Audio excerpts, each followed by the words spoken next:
Buenos días, hermanos. Muy buenos días. Toda esta semana, en mayor o menor medida, hemos estado relacionados con la Semana Santa, cada uno de nosotros, por lo menos de quienes disfrutan del feriado. Y en este día, como todos saben, esto no es nada nuevo, se rememora el día en el cual el Señor Jesús se levantó de los muertos. Entonces, unámonos todos a esta celebración. Busquemos en nuestras Biblias Mateo capítulo 28, desde el verso 1 en adelante. Leo la palabra del Señor, Mateo 28, 1. Pasado el día de reposo, al amanecer del primer día de la semana, vinieron María Magdalena y la otra María a ver el sepulcro. Y hubo un gran terremoto, porque un ángel del Señor, descendiendo del cielo y llegando, removió la piedra y se sentó sobre ella. Su aspecto era como un relámpago y su vestido blanco como la nieve. Y de miedo de él, los guardas temblaron y se quedaron como muertos. Mas el ángel, respondiendo, dijo a las mujeres: no temáis vosotras, porque yo sé que buscáis a Jesús, el que fue crucificado. No está aquí, pues ha resucitado, como dijo. Venid, ved el lugar donde fue puesto el Señor. E id pronto, y decid a sus discípulos que ha resucitado de los muertos.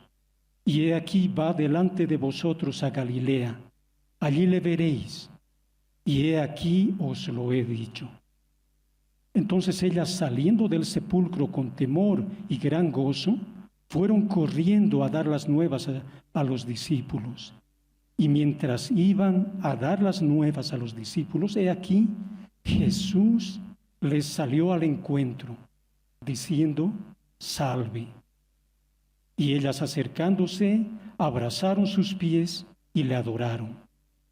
Entonces Jesús les dijo: no temáis, id, dad las nuevas a mis hermanos, para que vayan a Galilea, y allí me verán.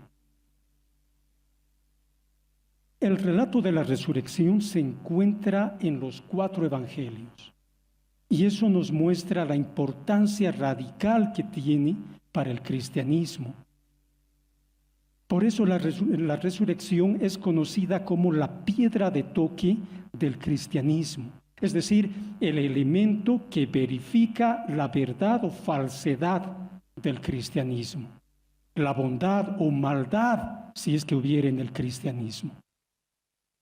En joyería, la piedra de toque es un compuesto de algunas amalgamas minerales finos que la hacen resistente a los ácidos.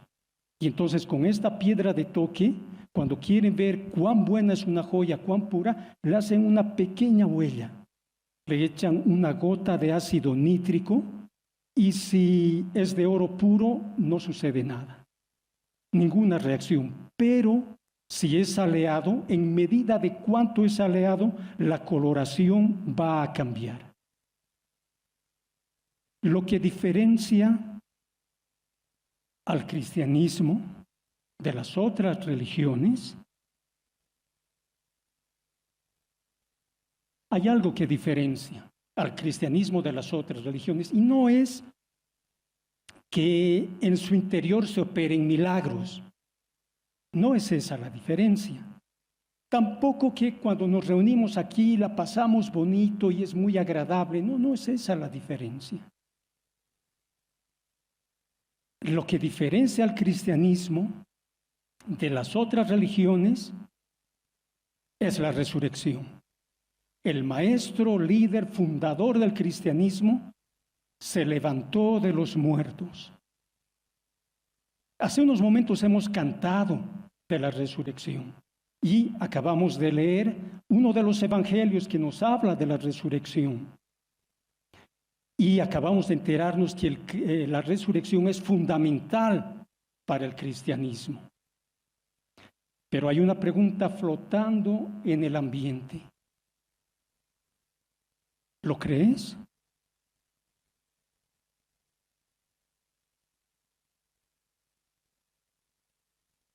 ¿Crees en la resurrección? ¿O piensas de ella que es como un dogma que nos enseñan en la iglesia, por tanto, tenemos que creer? Pero saliendo de la iglesia y cuando estamos en nuestras casas o viendo películas, viendo documentales, lo pensamos y decimos: parece no ser cierto. Parece que no es cierto. Y nos parece una ficción, así como del corte de Superman, la Mujer Maravilla, X-Men, digamos. Relatos que no tienen mayor importancia en nuestra vida. Honestamente, pienso que esta es una de las falencias del cristianismo de nuestro tiempo.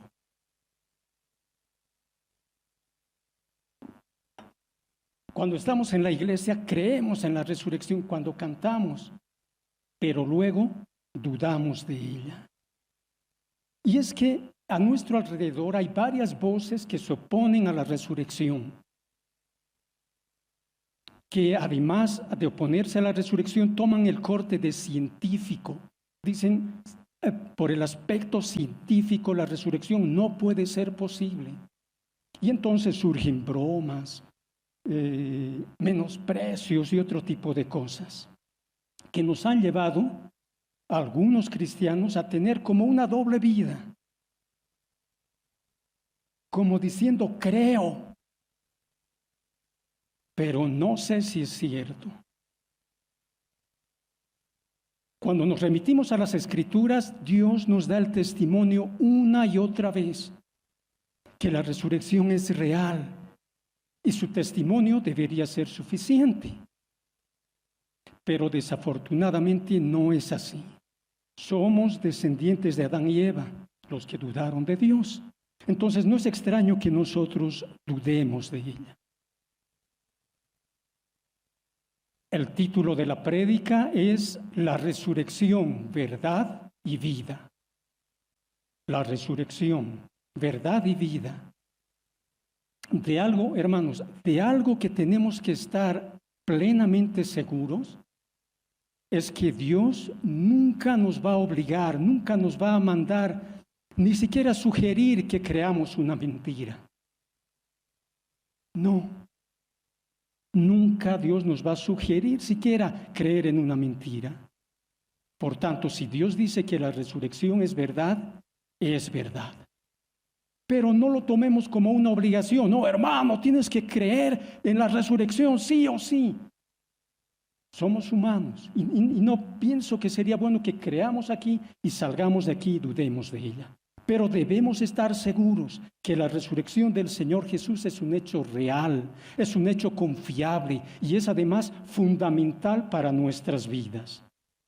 Entonces vamos a ver dos partes en esta prédica. En la primera parte vamos a hablar de su historicidad. La resurrección es históricamente confiable y es verdadera. Porque la resurrección no es importante porque yo en este momento lo diga o porque Oscar haya hablado de ella y nos haya arengado para que traigamos a nuestra mente eso. La resurrección es un acontecimiento histórico que sí sucedió, es real, por tanto no puede ser pasado por alto. Porque en su tiempo, en el primer siglo, la resurrección cambió el mundo de ese tiempo. Y todavía ahora, 2000 años después, sigue impactando y sigue cambiando. Cuando hablamos de algo científico, normalmente nos remitimos al laboratorio, de algo que puede ser hecho una vez y otra vez tras experimentos. De manera que se saca una constante. Siempre que mezclemos determinados elementos va a producir este efecto. Y es la forma en la que realizan las vacunas. Y de alguna manera en este tiempo nosotros hemos estado realizando también experimentos científicos. Por ejemplo, para limpiar nuestros zapatos cuando salimos de compras y no introducir ningún virus, elaboramos un compuesto de lavandina y agua. Aproximadamente unos 150 ml de agua, ¿no? Y para 150 mililitros de lavandina para 1 litro de agua. Ese es un experimento, es una constante. El que haga en su casa va a obtener lo mismo, un compuesto que le ayude a limpiar sus zapatos. Pero al tratarse de acontecimientos históricos, no podemos reproducirlos así como en el laboratorio. No podemos probar de esa manera que sean reales. No podemos volver a ver a Moisés saliendo de Egipto. No podemos ver al Señor Jesús otra vez en la cruz o resucitando. Los acontecimientos históricos son aceptados de acuerdo a los testimonios orales y escritos y las pruebas materiales de ese acontecimiento.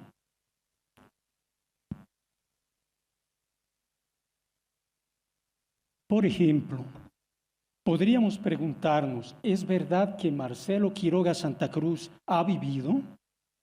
Y no podemos probarlo científicamente, no podemos producir un Marcelo Quiroga Santa Cruz en el laboratorio, pero sí podemos probar la veracidad de que sí ha vivido si consultamos a los familiares, a amigos o consultamos periódicos de la época.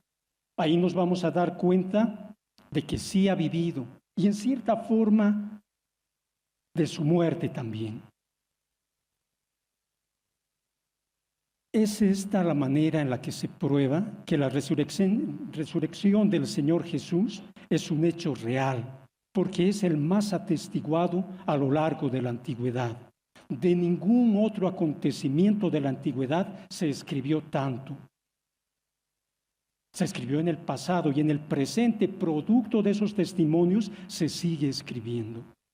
Por tanto, cuando leemos pasajes como Mateo 28 o todas las porciones en las cuales nos narran de la resurrección, estamos ante un acontecimiento real.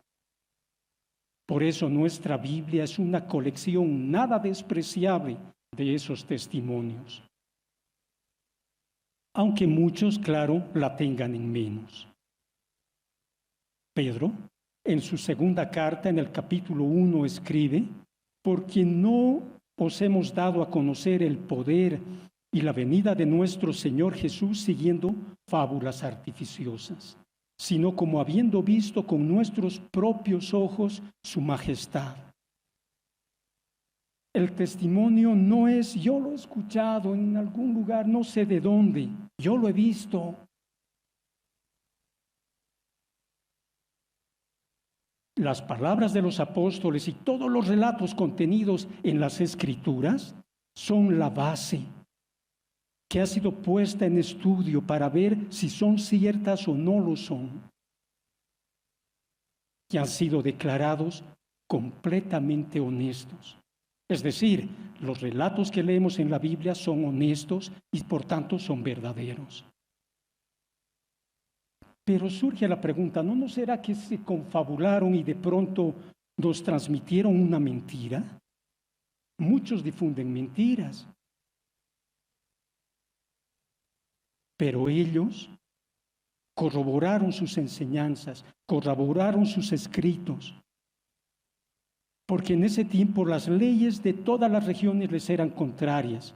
Así también les eran contrarias los intereses de las autoridades. Las mismas culturas de su tiempo eran contrarias, y al difundir sus enseñanzas recibieron desprecio, oposición, persecución, tormentos, cárceles, hasta llegar a muertes violentas. Y en ninguno de estos hechos pudo jamás enmudecer su testimonio. Una muestra de esto, Hechos capítulo 5, desde el verso 40 y 41.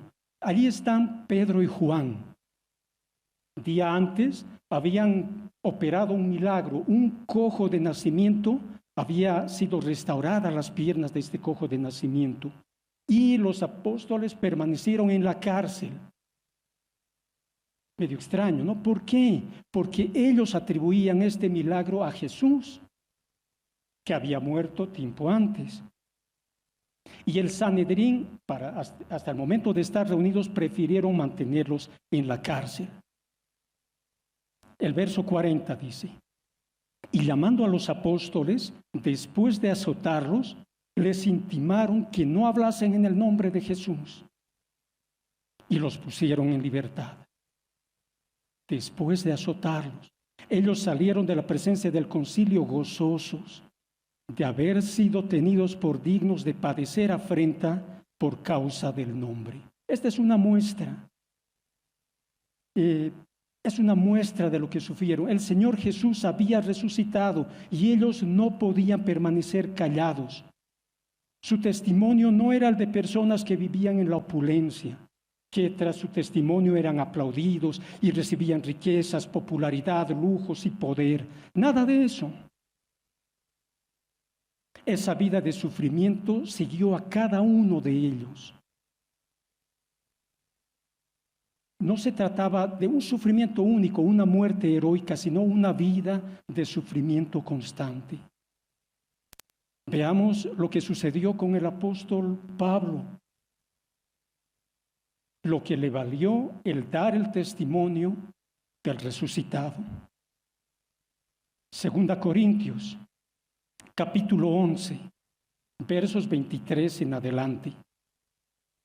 Si bien Pablo nos está hablando aquí, está contrastando su labor con la labor de los otros apóstoles, nos muestra lo que le costó. hablar del Jesús resucitado. Escribe Pablo, en trabajos más abundante, en azotes sin número, en cárceles más, en peligro de muerte muchas veces. De los judíos 5 veces he recibido 40 azotes menos 1. 3 veces he sido azotado con varas, 1 vez apedreado. 3 veces he padecido naufragio, 1 noche y 1 día he estado como náufrago en alta mar.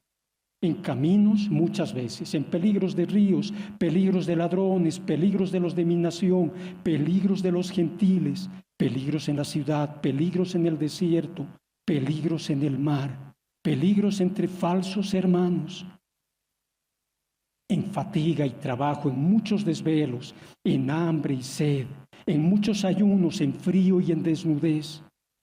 Y además de otras cosas, lo que sobre mí se agolpa, la preocupación por todas las iglesias. Si la resurrección fuera una mentira, en cualquier momento podían haber renunciado y dejado la mentira para llevar una vida más tranquila. Pero ninguno de ellos lo hizo. En un grupo de amigos, una vez nos reunimos y empezamos a hablar de la muerte, jóvenes nosotros, hace algunos años, empezamos a hablar de la muerte y de cómo te gustaría morir a ti. Y cada uno de nosotros buscaba cuál es la manera menos dolorosa. Una amiga de entre todos dijo, yo quisiera morir como mi abuelo. ¿Y cómo murió tu abuelo? Bueno, estábamos reunidos en familia, el abuelo, los hijos y los nietos, y hasta la noche estuvimos reunidos y comimos guiso de cordero, era su plato favorito. Y luego de esto comió su bebida favorita, se despidió de todos, se fue a dormir. Y como 1 hora después descubrieron que había muerto.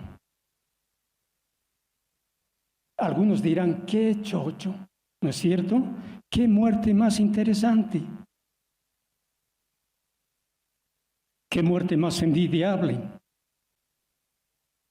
Pero les digo que ninguno de los apóstoles dejaría su vida de sufrimiento y la forma en que murió alejado del testimonio de Cristo. Es decir, viviendo con sus hijos y sus nietos y muriendo en paz. Preferirían una y otra vez llevar la vida y la muerte que sufrieron. Algunos de ellos solamente. Pedro, todos conocemos de Pedro. Estando en Roma fue sometido a varios juicios, fue condenado a ser crucificado y él prefirió, no se sintió digno de ser crucificado como su maestro.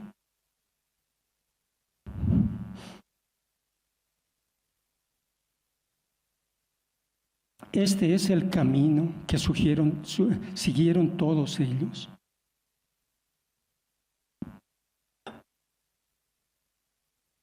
Muertes dolorosas, vidas dolorosas. Ahora, a partir de estos relatos de los escritos de las Escrituras, hay muchos que hicieron estudios de ellos para ver si estos estudios son fiables o no lo son, si son verdaderos o no lo son. Y vez tras vez encontraron que son reales, personalidades del derecho. Por ejemplo, John S. Copley, hacia finales del 1700, escribe: sé perfectamente bien lo que es la evidencia. Y les digo que una evidencia tal como de la resurrección jamás ha sido vencida. Él era procurador general británico, fiscal de Gran Bretaña, ministro de justicia. Ha ocupado cargos muy elevados en Gran Bretaña. Brooke Westcott es otro de ellos, hacia finales del 1800. Él escribe: ciertamente, si juntamos toda la evidencia, no es exagerado decir que no existe incidente histórico que esté mejor y más diversamente apoyado que la resurrección de Cristo. Solo el tener una decisión negativa hacia la resurrección antes de su estudio puede sugerir que las evidencias sean deficientes. Podemos nombrar una y otra vez personalidades y personalidades que han estudiado, han dedicado su tiempo para ver si los testimonios de los apóstoles eran ciertos. Y vez tras vez encontraron su veracidad. Pero también hubo de las personas que, siendo contrarias a la resurrección, se propusieron probar que era una mentira.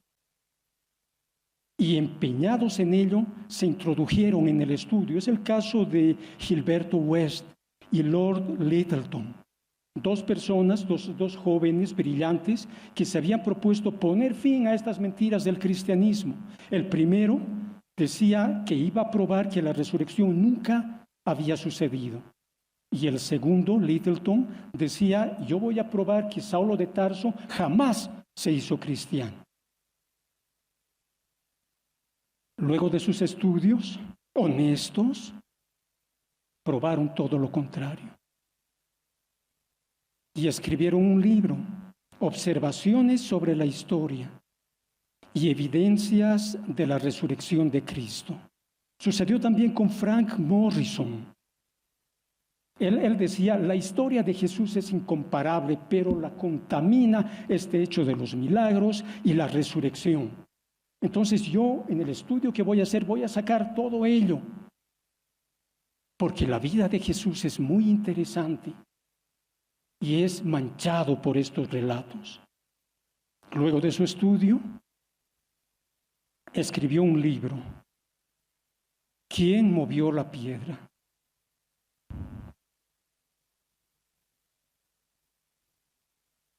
Hermanos, debemos estar seguros que la resurrección es un hecho real.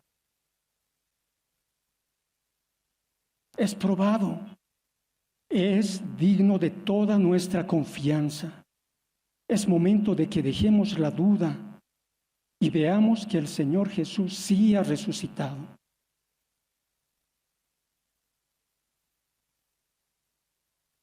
Es importante que estés seguro, el Señor ha resucitado y este hecho es real y confiable, además de imprescindible para tu vida.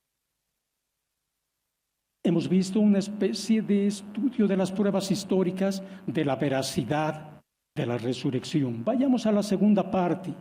¿Cuál es la importancia para nuestras vidas? Una cosa es que el Señor Jesús haya resucitado. El hecho de la resurrección es uno, pero el significado de la resurrección es otro. Y como vimos, es el hecho más atestiguado a lo largo de la historia. Pero ¿por qué resucitó Jesús de Nazaret? Tenemos que empezar diciendo que la resurrección es presentada a partir de personas que no querían creer en la resurrección. Sus discípulos, a lo largo del ministerio del Señor Jesús, oían de sus labios que Él iba a resucitar de los muertos, pero ellos no entendían. No querían comprender, no sabían de qué les hablaba. Desde el principio de su ministerio, en Juan capítulo 2, en la primera vez que subió a la Pascua, empezando en su ministerio, Juan 2:18, allí echa fuera a los cambistas que estaban comerciando en el templo, bota fuera a los bueyes, las ovejas y causa todo un escándalo. Entonces vienen los judíos y le dicen: ¿qué señal nos muestras ya que haces esto? Respondió Jesús y les dijo: destruid este templo y en 3 días lo levantaré. Dijeron luego los judíos: en 46 años fue edificado este templo y tú en 3 días lo levantarás. Mas él hablaba del templo de su cuerpo. Por tanto, cuando resucitó de entre los muertos, sus discípulos se acordaron que había dicho esto y creyeron la escritura y la palabra que Jesús había dicho. Comprendieron solo después que él resucitó. Esa era la constante en su ministerio. En Marcos capítulo 9 nos habla que les había dicho que iba a resucitar, y ellos decían las palabras del Señor Jesús, Marcos 9, 31, 32, porque enseñaba a sus discípulos y les decía: el Hijo del Hombre será entregado en manos de hombres y le matarán, pero después de muerto resucitará al tercer día. Pero ellos no entendían esta palabra y tenían miedo preguntarle. Esto sucedió incluso día antes de su muerte. Pero pongámonos en sus sandalias. Pensar en resucitar era una fantasía, nadie lo había hecho. Claro, Lázaro había sido vuelto, pero para volver a morir. El Señor les hablaba de volver a la vida para no volver a la muerte más. Nadie ha resucitado, incluso en nuestro tiempo, en estos 2 años. Sin duda, entre nuestros pedidos de oración habían personas que estaban enfermas, y nuestra oración era que sean sanadas, ¿cierto? Pero resulta que días después nos informan que había muerto. Entonces, inmediatamente, nuestra oración no era que resucite, sino era que la familia sea confortada. Esa misma realidad es la que nosotros vivimos. Los discípulos eran personas que no creían cualquier cosa, eran personas centradas en su mundo. Y tanto es así que el Señor tuvo que sacudirlos muchas veces de este mundo de incredulidad para que tengan fe. Porque la resurrección no cabía en su mente. No creyeron incluso en el mismo día de la Pascua. Cuando quienes le habían visto, primero las mujeres, hablaban de la resurrección, pero ellos no podían creer hasta que lo vieron. Solamente viéndolo pudieron dejar esa su incredulidad. Eso pasó también con los discípulos que estaban camino de Emaús. ¿Recuerdan eso?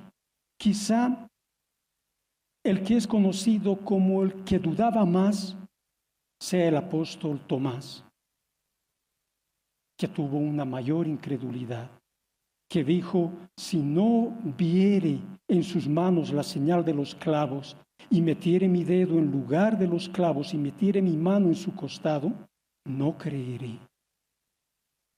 Incredulidad. Pero todos ellos, sin excepción, cambiaron radicalmente cuando vieron al Señor resucitado. La resurrección es una de las manifestaciones de misericordia de Dios. Estos hombres que no podían creer, 40 días después estaban dando un testimonio cierto de que su Señor había resucitado, de que nuestro Señor había resucitado. Así también tú y yo y todos debemos tomar ese testimonio para que nuestra vida sea cambiada positivamente, para creer más y consagrarnos más al Señor. Cuando hablamos del cuerpo resucitado del Señor Jesús, vemos que hay una cierta continuidad después de la resurrección, pero también es un cuerpo un poco diferente.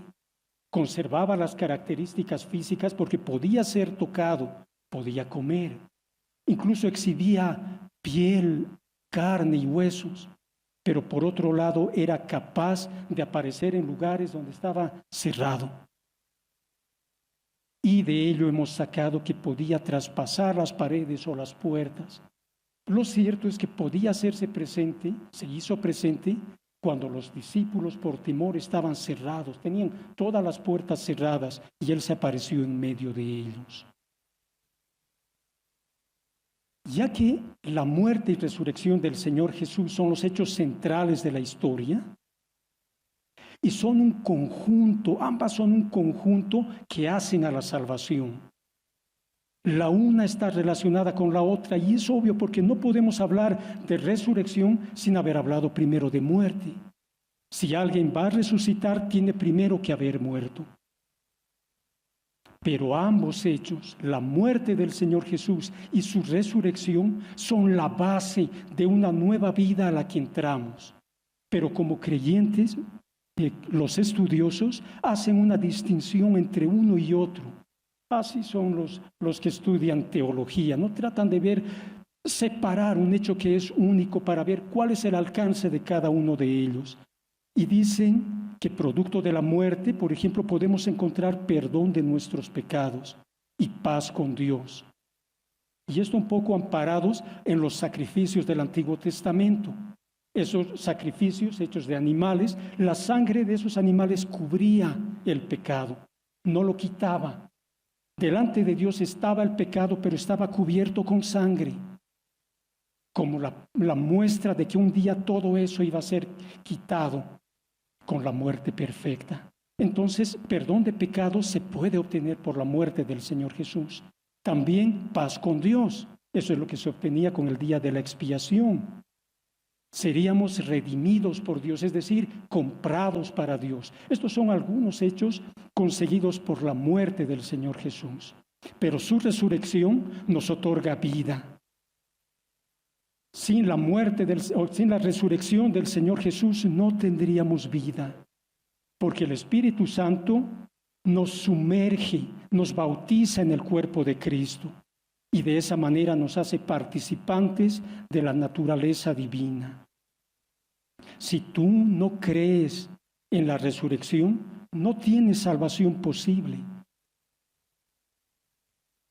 No puedes entrar al proceso de salvación porque Pablo escribe, el cual fue entregado por nuestras transgresiones y resucitado para nuestra justificación.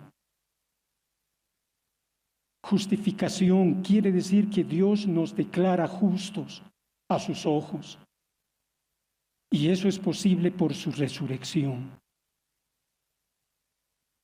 Haciendo esta separación, los teólogos nos hablan de varias cosas que consiguen la resurrección del Señor Jesús. Veamos solamente algunas de ellas para entrar un poco más alegres. De entre muchos de estos beneficios podemos hablar que el Señor Jesús, por ejemplo, estaba limitado a un solo lugar durante su ministerio. Estaba con todos sus discípulos cuando ellos estaban reunidos en un lugar. Pero cuando ya iban unos para un lugar, otros para otro, él solo podía estar con uno o con dos. Pero producto de su resurrección y su posterior ascensión, el Señor puede estar con cada uno de sus discípulos. Aún hoy, en pleno siglo XXI, ahora que estamos reunidos, Él está con nosotros, pero va a estar también con nosotros mañana, cuando cada uno esté en sus labores habituales. Esto lo encontramos en Mateo 28, en la Gran Comisión, cuando el Señor les dice, por tanto, id y haced discípulos a todas las naciones, bautizándolos en el nombre del Padre y del Hijo y del Espíritu Santo, enseñándoles que guarden todas las cosas que os he mandado. Y he aquí, yo estoy con vosotros todos los días hasta el fin del mundo. Amén. El Señor está con nosotros hoy. Este es uno de los logros de Él con su resurrección. En este momento de comunión podemos tener comunión con Él y Él puede protegernos en todo momento. No necesitamos estar juntos para ello. Veamos el segundo, producto de la resurrección de Jesucristo y nuestra fe en Él, nosotros obtenemos el nuevo nacimiento. El apóstol Pedro escribe, bendito el Dios y Padre de nuestro Señor Jesucristo, que según su grande misericordia nos hizo renacer para una esperanza viva por la resurrección de Jesucristo de los muertos, para una herencia incorruptible, incontaminada e inmarcesible, reservada en los cielos para vosotros. Somos nacidos de nuevo, somos regenerados.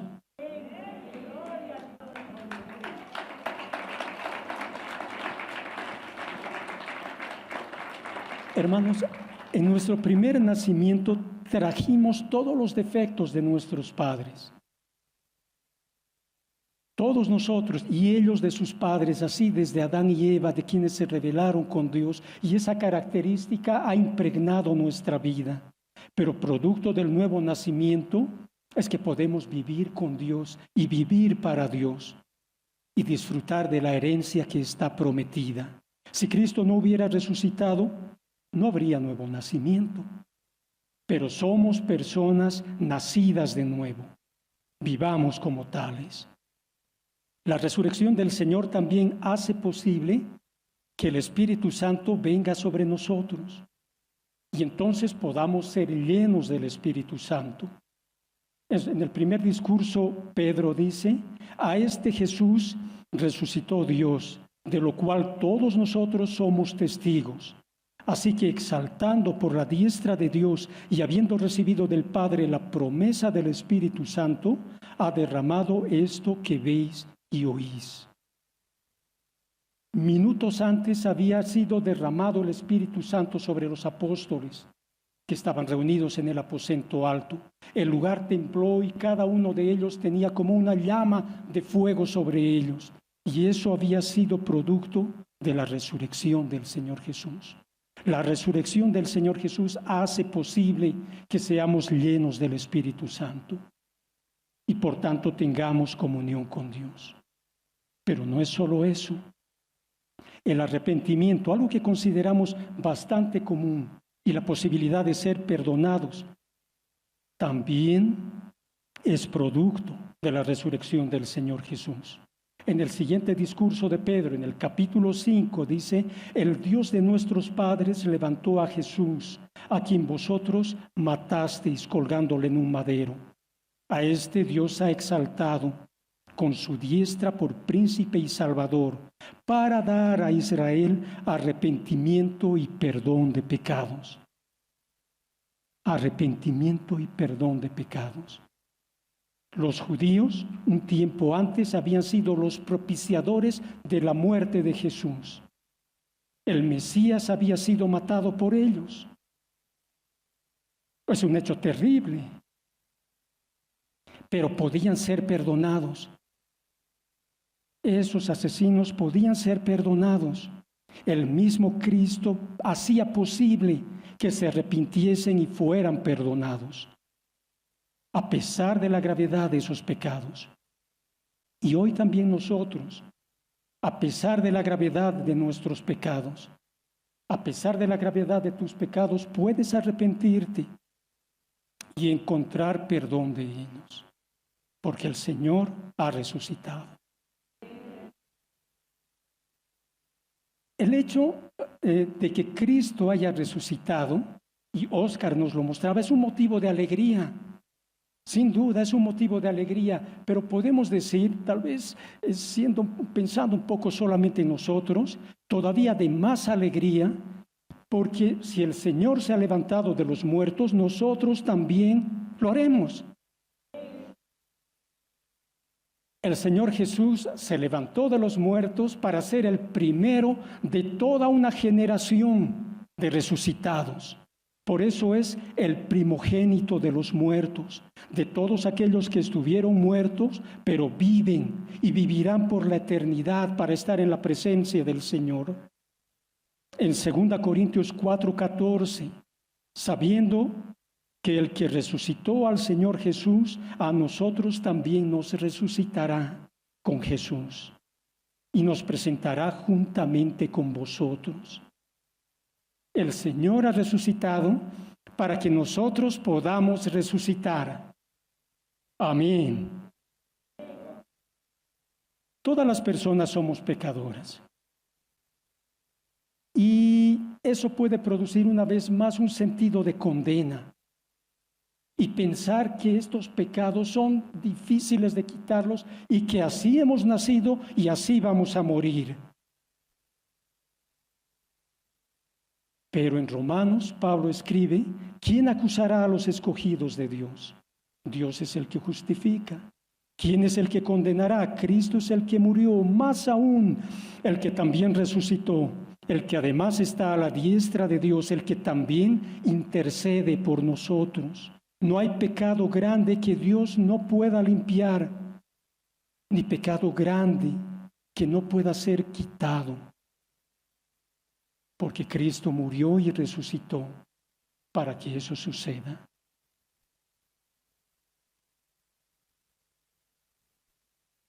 Hermanos, viene un tiempo en el cual la rectitud y la justicia de Dios van a sancionar todo pecado cometido, desde aquel pecado de Adán y Eva hasta el último que se cometa. Y a ese tiempo se lo presenta como el tiempo de la ira de Dios. Y es un tiempo que sí vendrá. Pero los creyentes estamos libres de aquel tiempo. Porque escribe Pablo, y esperar de los cielos a su Hijo, el cual resucitó de los muertos, a Jesús, quien nos libra de la ira venidera. Somos libres de toda condenación, somos libres de la ira de Dios. Cristo cargó con nuestros pecados y ya no hay ira para cada uno de los creyentes. Este es el mensaje que debe guiar nuestra vida. La resurrección es verdad, la resurrección es verdadera y por tanto es digno de aferrarnos de ella. Por eso a lo largo de esta prédica hemos visto la importancia de nuestro concepto de la resurrección. Es importante que veamos que la resurrección es verdadera, porque muchas veces hemos escuchado que la desestiman, diciendo que no es científica, y han minado con ello nuestra fe, al tildarla de no científica, pero no nos dicen que ninguno de los acontecimientos que suceden a lo largo de la historia son científicos, porque no pueden reproducirse una vez y otra vez. La resurrección del Señor Jesucristo es atestiguada con tal convicción que asombra a cualquiera que la escuche. Porque los apóstoles que daban su testimonio lo daban en medio de oposición, en medio de circunstancias completamente adversas, siendo perseguidos, amenazados, golpeados y llegando a morir cruelmente. Y tanto ese testimonio verbal escrito, sumado a los sufrimientos que devinieron de su mensaje, hacen y nos muestran que ese testimonio es fidedigno y que todo ello es verdadero. El Señor Jesús ha resucitado. Esa es una gran noticia. Primero porque nos muestra que el cristianismo es acertado. Estamos yendo por un buen camino. Si hemos creído en el Señor Jesús, estamos en el camino adecuado. Y luego también porque habiendo resucitado, Él está presente con su pueblo. Nos permite, nos facilita que podamos nacer de nuevo y podamos ser acercados a Dios. También hace posible que el Espíritu Santo venga dentro de nosotros y nos llene y nos lleve a una vida diferente. Por Él podemos arrepentirnos de los pecados y ser perdonados. Y también resucitaremos, porque el Señor ha resucitado. No hay condena posible para los creyentes. Y además nos libra de la ira venidera. Y pudiéramos seguir hablando de aquellas cosas que el Señor consiguió con su resurrección. Baste esto que estamos diciendo. La resurrección es verdad y vida. Es verdad porque es un hecho que realmente sucedió. Es un hecho del tiempo y del espacio. Sí sucedió. Y es vida porque es el principio de un cambio de esta vida que llevamos a otra diferente, en la cual viviremos por la eternidad y viviremos plenamente en la presencia de Dios. Los apóstoles habían entendido esto y producto de ello soportaron todo tipo de dificultades, de amenazas, de martirios. Habían encontrado la vida, una vida que jamás les sería quitada. Y esta misma vida es la que nosotros tenemos. Entonces es momento de vivir con la certeza de la resurrección en la mente y en el corazón. Vivir para Dios, confiar en Él. Decide entonces tú confiar en Dios. Decide tú personalmente vivir para Él. El Señor ha resucitado para que vivas diferente y producto de ello ha resucitado para llevarte a ti consigo hacia la eternidad. a vivir con el Padre. Ese es el motivo de la resurrección y ese es el motivo que debe mover mi vida y debe mover tu vida también. Ánimo entonces, deja toda duda quede atrás. El Señor ha resucitado.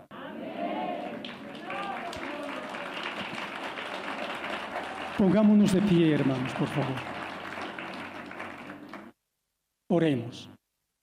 Padre bendito, nuestro Señor, agradecemos por tanta misericordia para con nosotros. Te agradecemos por haber enviado al Señor Jesús a tomar nuestro lugar en el castigo de nuestros pecados y a resucitar Él primero para darte la gloria y así nosotros reunirnos junto a Él y darte la gloria a ti. Toda esta obra es solo tuya, Señor, y te agradecemos por ello, porque nosotros, no siendo nada, hemos sido beneficiarios de tanta misericordia. Te agradecemos, Señor, y te pedimos que nos ayudes a vivir conforme a este testimonio, a vivir una vida recta que te dé la gloria y te sirva a ti, porque tú eres nuestro Señor y nuestro Salvador. Te entregamos esta semana que iniciamos, Señor. Guía nuestra vida con un nuevo pensamiento, con un pensamiento de que el Señor ha resucitado y esto esté presente en nuestra mente y lo esté en nuestros corazones. Te agradecemos, Padre. Oramos en el nombre del Señor Jesús. Amén.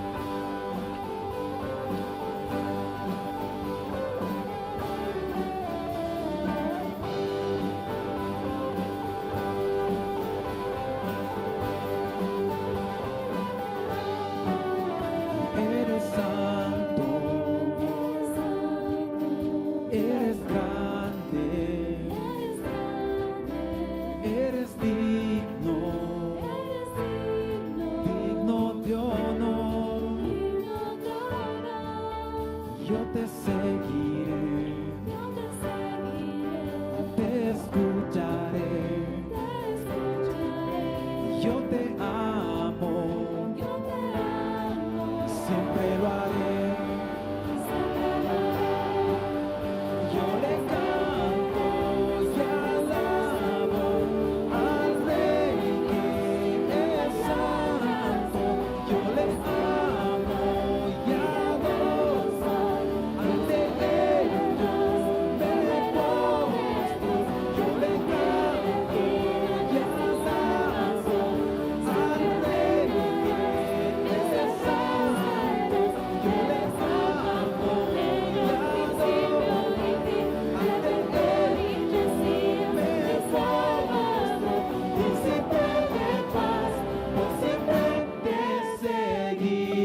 soy, príncipe de paz, Cordero de Dios, el que tiene vida, gracia y salvación, siempre reinarás y siempre serás, eres alfa, omega, principio y fin, redentor y Mesías y Salvador, príncipe de paz, por siempre te seguiré. Príncipe de paz, por siempre te seguiré.